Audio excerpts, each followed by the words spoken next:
हाय, hello, नमस्कार सगळे. कसे आहेत ना? मजेत ना?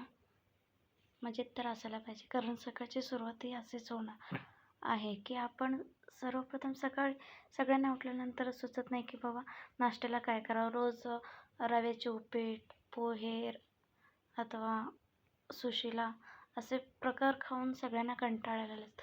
तर आज हा वेगळा प्रकार आहे, गदग रवा. हे तुम्ही ऐकलं असेलच. ते सुपर मार्केटमध्ये सहज अवेलेबल आहे.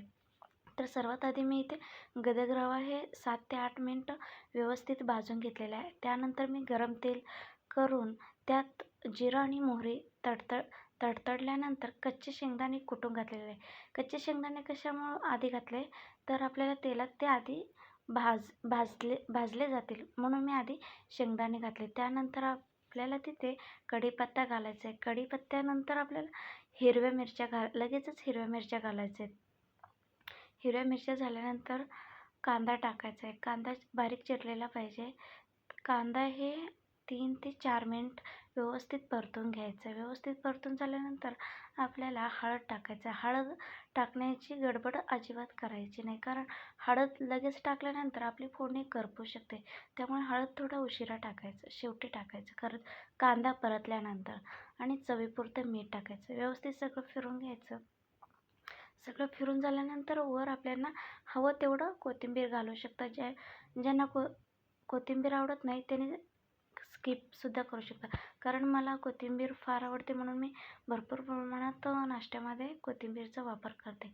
त्यानंतर मी इथे आधी घातलेला आहे गदग रवा. गदग रवा आधी का घातले, तर जेणेकरून मला पाण्याचा अंदाज येईल म्हणून मी गदग रव्याचा वापर आधी केलेला आहे. आणि सर्वत्र मिक्स करत आहे. आणि साईडला मी पाणी उकळत ठेवलेलं आहे, कारण की आपल्याला पाण्याचा अंदाज येईल. जास्त पातळसर असं होणार नाही हे लक्षात येतं आपल्याला, म्हणून मी पाणी वरून नंतरनं घालते, जेणेकरून गाठ्यासुद्धा होत नाही. असं केल्याने उपमा बनवताना गाठ्या होत नाही. तर अशा प्रकारे व्यवस्थित झालेलं आहे. त्यानंतर आपल्याला 5 मिनटं त्याला वाफवून घ्यायचं आहे. वाफवून गेल्यानंतर एकदम सुटसुटीत गरमागरम आपला गदग रव्याचा उपमा तयार झालेला आहे. तर हा उपमा खाण्यासाठी खरंच रेडी झाला. पाहता क्षणीच तोंडाला पाणी सुटेल अशा प्रकारचे मी उपमा तयार केले आहे.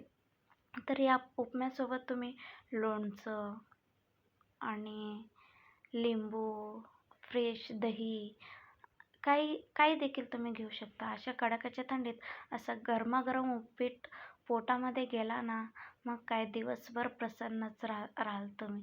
तर हे सर्व करून मी माझ्या भाचीला टेस्ट करण्यासाठी दिलेलं आहे, कारण तिला खास करून हा उपीट फार आवडतो. आणि तिने कमेंट देखील केलेलं आहे की बाबा हा खूप छान